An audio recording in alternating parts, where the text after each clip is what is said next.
Hi guys, magandang afternoon po sa ating lahat. Kung gabi man to, magandang evening. Kung umaga po, magandang morning. And today, we will have the continuation of our lesson all about volume. So yung aking last na ginawang video ay volume po ng pyramids.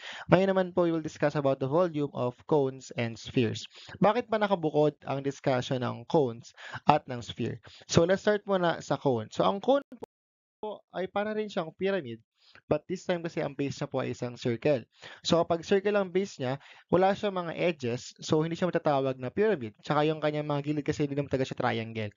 So pyramid kasi yun kasi yung requirement niya. Kailangan niya meron siyang lateral faces na dapat triangular ang form. Ito kasi guys, kapag kasi circle yung base, wala tayong edges. So ngayon, tinawag siyang bukod na cone, so hindi siya pyramid. So nakabukod talaga ang kanyang discussion. So ang cone natin guys, meron siya tinatawag na vertex, yun po yung pinakatusok ng atin pong cone. And since ito po ay circular ang base niya, ang pinakababa niya meron siyang radius. So yung radius po ay isang length mula sa gitna ng circle papunta po sa side ng circle na yon. So, yun po yung radius natin. So, ang cone meron din siyang height starting from the vertex down to our base. Ayun po ay dapat perpendicular sa kanya pong base. So, ang kailangan nyo lang makita sa isang cone ay ang kanya pong vertex at ang kanyang radius at ang kanyang height. So, yun po yung mga requirement dyan. Okay, so pero yung mga may measurement lang naman talaga dyan guys is yung height at yung kanyang radius. Okay? So, let's have our example for the cone. So, para mahanap ang volume ng cone, ito po yung ating kailangan magamit na formula. So, the volume of a cone can be found by using the formula. Volume is equal to pi r squared h over 3. Ngayon, yung pi po, mahaba kasi yung value ng pi guys. Pero we will just use the value ng 3.1416 as our value para sa pi. Yung r naman po ay radius ng cone. Yung h naman po ay yung height of the cone. So, yun po yung mga given dyan guys. Yung pi, matic po, 3.1416 lagi yan. Hindi na magbabago yan. And then yung r po, nakanipin sa given na radius ng cone. And then yung h naman po is the height of the cone. Para magamit po yan, let's have our example number 1. Find the volume of the cone. Given tayo ng mga sukat sa baba sa ating pong pinaka-cone. Sa baba, we have 2 inches. Ayun po yung pinaka-radius. And then yung pataas na po na line dyan, ayun naman po yung ating height. Okay, so for our formula, we have pi r squared h over 3. Yung pi po, ayan ay magiging 3.1416 na po yun. Matik na yun guys, no? And ito naman po ang ating r squared. Ang atin pong r ay 2. So magiging 2 squared po siya dito. And then yung h po is yung 4. Kaya po naging 4. Bago kayo mag-multiply, i-squared nyo muna yung nakalagay dito na part. So yung 2 squared ay magiging 4. So 2 times 2 po ay 4. So we have 3.1416 times 4 times 4 over 3. So yung 3.1416 po, lagi pong ganyan ang value ng pi ha. So huwag nyo na babaguhin yan. Ito po yung pi, ito yung r, ito naman yung h. Yung r lang po ang naka-squared. So ito naging 4 po siya. Sa inyong calculator, so 3.1416 times 4 times 4, the answer will be 50.2656.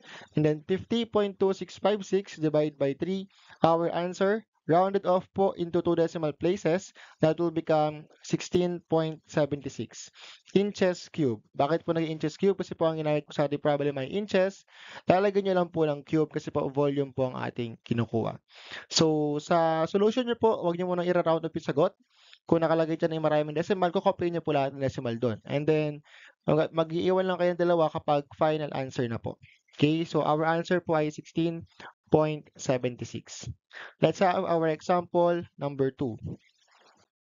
So for this one, our given volume po, ang given po natin sa cone na to ay height na 25 millimeters. Ang radius po ay 7 millimeters. So ang hinahanap pa rin po ay volume. Tandaan po, para makuha niyo po yung volume, mga requirement na naman is radius tsaka height. And given naman po dito yon, so makakahanap tayo ng volume. So for our formula, pi r squared h over 3.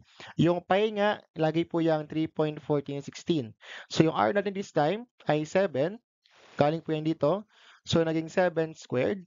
Ang height ay 25 millimeters. Okay? And then, so we have the pi na 3.1416. Yung 7 po dito, i-square nyo po yan. So, magiging 49. So, yun lang po ang babaguhin nyo muna. And then, yung lahat na nasa taas, yung 3.1416 tsaka 49 tsaka 25 on your calculator, i-multiply nyo lang po yan.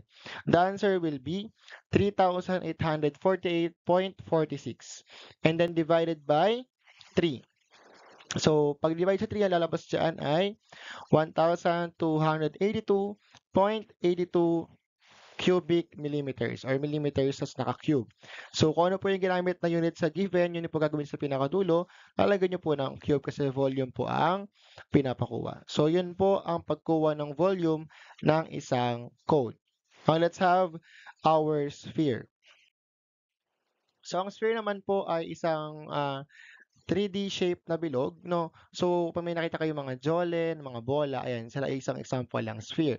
So, ang sphere ay kinukuhanan din po ng volume kung gaano ba kalaki ang space na kasya po dun sa loob ng ating pong sphere. Kapag hinahanapan ng volume ang isang sphere, ang kailangan nyo lang po na value ay ang kanyang radius, no? Kapag given na po ang radius niyan, kayang-kaya na makuha ang ating volume. So, ano ba ang formula pa sa pagkuha ng volume ng sphere? So for this one, ang formula po ay 4 pi r cube over 3. So yung pi nga po ay lagi pong 3.1416 at yung r naman is yung radius po na given sa atin. So yung 4 dyan, lagi pa rin yung 4. Naka-cube po ngayon ang ating radius. Naka-cube siya guys and then over 3 pa rin. So 4, tapos yung pi, tapos yung radius, naka-cube. Divided by 3. Example tayo. Example number 1. So, ang given po itong sphere na to, meron siyang radius na 9 cm. So, ngayon po sa ating formula, ang kailangan nyo ilagay dyan is yung pi, tsaka po yung radius na binigay, which is ito nga po yung 9. So, yung 4, kukopy nyo lang yung 4. Ito pa rin yung 4 natin. And then yung pi po, magiging 3.1416 siya. Lagi po yan. And then yung r dito, galing sa 9. So, naging 9 dito and then naka-cube. After maipalitan lahat ng values, unahin nyo munang i-simplify yung may cube dito. So, 9 cube yun. So, magiging 729. So, ang 9 cube po ay 9 times 9 times 9. O kaya sa calculator nyo po, 9 tapos raised to 3. Lalabas naman to guys, no? After mo kuha po yung 9 cube, wala na tayong mga exponent dyan, multiply nyo na po yun sa calculator nyo. So, 4 times 3.1416 times 729, the answer will be 9,160.9056. After mo multiply lahat yung taas, divide nyo po sa 3 yan, our final answer will be 3,053.64 and then ang unit po ay cm tapos naka-cube. So, same lang naman ng ginagawa guys kapag volume kasi, no? So, papalitan nyo lang po yung mga letters po sa atin pong formula. But this time po sa atin pong volume ng sphere, ang kailangan nyo lang palitan is yung R. Kasi yung pi naman po ay lagi pong 3.1416. Example number 2. So, let's have this given sphere naman. Ito yung kulay blue na sphere na to. So, ang kanya pong given na radius ay 6 inches. Now, let's compute for its volume. So, ito po yung formula natin sa volume ng sphere, 4 pi r cube over 3. Ang babatan nyo lang po is yung pi at saka po yung r. No? So, this time po, ang ating pong 4, bring down. Yung pi, 3.1416 lang siya. And then yung r po ay 6 sa given, so magiging 6 cube po. Ang 6 cube ay kailangan nyo po i-simplify. So, 6 times 6 times 6, the answer is 216. After mo kuha yun, multiply nyo po lahat ng mga to. So, 4 times 3.1416 times 216, the answer will be 2,714.3424. After mo kuha yun, divide by 3, the answer will be 904.78 inches cube. So, yun po ang pagkuha ng volume ng sphere. And that is our discussion for this online video lesson po ni Sir. So, I hope nag-gets na po yun. Kapag hindi pa rin po siya naintindihan, pakiulit lang po ulit yung videos na to. And then, yung mga examples ni Sir, hindi naman po yan ganun kahirap. So, I will give you a seat work tungkol lahat yun sa volume guys ng pyramid, tsaka ng cone, tsaka ng sphere. So, you will do it po until tomorrow na Friday. Okay? So, bye-bye. See you soon po.